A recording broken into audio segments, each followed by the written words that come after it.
All the following is from the book Nonviolent Communication by Marshal Rosenberg. I highly recommend reading it. Are you expressing yourself in a way likely to draw a positive response? Her plaintive request elicits resistance rather than compassion from her listeners. They have difficulty hearing and valuing the needs behind her plea. I was angry with your father for not meeting my needs, and now I realize that I never once clearly told him what I needed. She had grown to fear that asking for what she needed would only meet with disapproval and judgment. This story reveals how painful it can be when people do not openly acknowledge their own needs. Any judgment of another person diminishes the likelihood of our needs being met. Please don't play the game who is right. When you diagnose somebody with wrongness, they're less likely to listen to you. I would like to suggest that when our heads are filled with judgment and analysis, that others are bad, greedy, irresponsible, lying, cheating, polluting, valuing profit more than life, or behaving in other ways they shouldn't, very few of them will be interested in our needs. Do you really want them to hear you? We need to first empathize with them. The more we can empathize with what leads them to behave in the ways that are not meeting our needs, the more likely it is that they'll be able to reciprocate afterwards, said Marshal Rosenberg. When we settle our attention on other people's feelings and needs, we experience our common humanity. When I hear that he's scared and wants to protect himself, I recognize how I also have a need to protect myself, and I too know what it's like to be scared. I really don't want to blame you. I have no desire to blame you. And to whatever degree people hear blame, they have failed to hear pain. As soon as people think that they've done something wrong, they will not be fully apprehending our pain. If we sense blame entering their mind, as I did, we may need to slow down and go back and hear their pain for a while more. We've been taught by society to criticize, insult, and otherwise communicate in ways that keep us apart. Marshal Rosenberg said, once they truly understand their mutual needs, they were able to arrive at a set of agreements that satisfy both their needs. Imagine going into a mediator and hearing, I'm aware that you're both in a lot of pain. Let's begin with each of you expressing whatever needs of yours are not being fulfilled in the relationship. Once you understand each other's needs, I'm confident we can work on strategies to meet those needs. We spend too much time intent on proving ourselves right and the other party wrong, rather than paying attention to our own needs and the needs of the other. Needs contain no reference to anybody taking any particular strategies, which may appear in the form of requests, desires, wants, solutions, refer to specific actions that specific people may take. We work to create the quality of mutual concern and respect, where each party thinks their own needs matter, and they're conscious that their needs and the other person's well-being are interdependent. When this happens, it's amazing how conflicts that otherwise seem irresolvable are easily resolved. We're not looking for compromise. We're looking for satisfaction. Our objective is to meet everybody's needs fully. When resolving conflict, create a connection between the people who are in conflict. That's the most important thing. Some people think the objective in conflict resolution is to get the other side to do what they want them to do.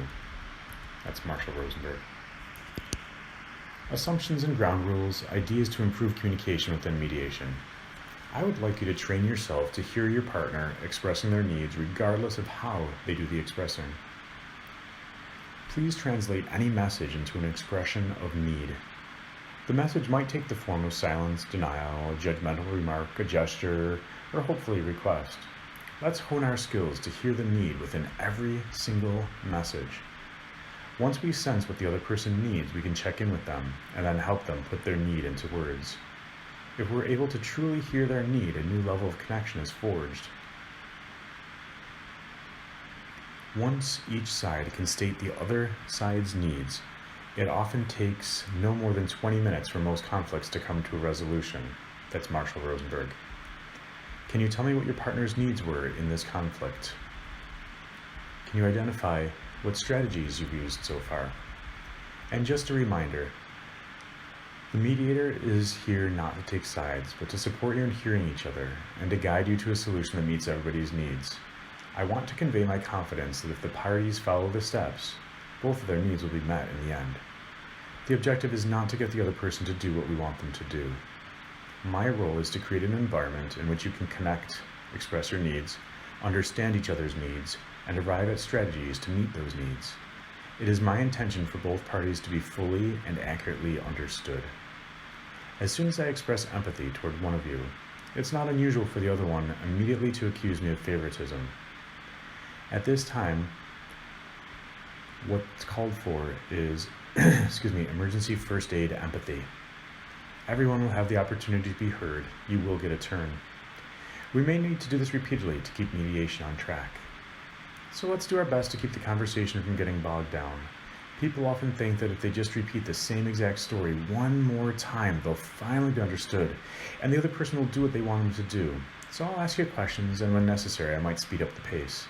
Please get comfortable with me interrupting.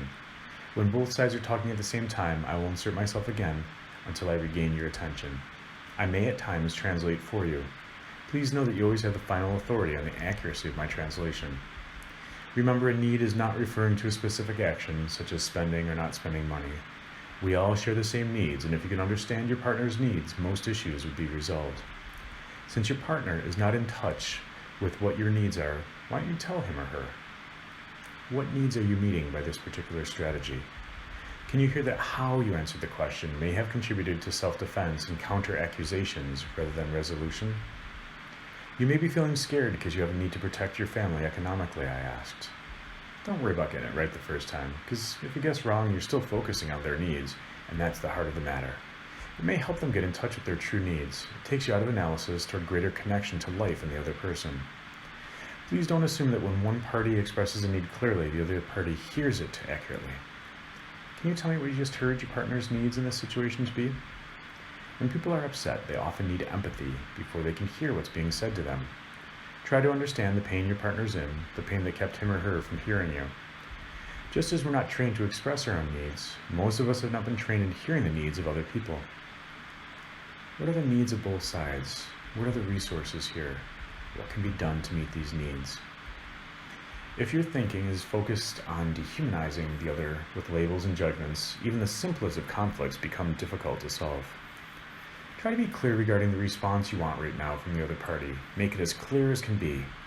Focus on what we do want from the other person rather than what we don't want. What do you want from your partner in order to meet your need for understanding? Please use an action verb to capture something that we can see or hear happening, something that could be recorded with a video camera. You may have them reflect back what's been said. Please tell him exactly what you would like him to do to meet your need. Please listen to the message. If the person says no, to help you understand what the other person needs, when they say no, they're saying they have a need that keeps them from saying yes to what we're asking. If we can hear the need behind the word no, we can continue the conflict resolution process. When we relate to other people, there are 3 stages. Emotional slavery, where we think that we're responsible for their feelings. We think we have to constantly strive to keep everybody happy, and if they don't appear happy, we feel responsible and compelled to do something. This can easily lead us to see the very people who are closest as burdens. If I were a partner who's conscious of doing this, I might acknowledge it by saying, I can't bear it when I lose myself in relationships. When I see my partner's pain, I lose me and I just have to break free. I might say, my partner's so needy and dependent that it's really stressing out. But which of those 2 messages would you prefer to hear? Can you imagine responding? So you find yourself in a panic, and it's very hard for you to hold on to the deep caring and love we have without turning it into responsibility, duty, obligation. You sense your freedom closing down because you think you have to constantly take care of me. Or 2, we become aware of the high cost of assuming responsibility and trying to accommodate them. Then we get angry and we don't want to be responsible for them. You don't have to deny your own needs to comply with the wishes of others. You don't have to worry about disappointing people. The 3rd stage is emotional liberation. We respond to the needs of others out of compassion, not fear, guilt, or shame. We're aware that we can not meet our needs at the expense of others. I suppose I want you to guess what I want before I'm even aware of it, and then I want you to always just do it without me asking. That may sound like a demand. If it is a demand, and your request is declined, we tend to punish the other person. So again, all of this is from the book Nonviolent Communication by Marshal Rosenberg. Highly suggest reading it.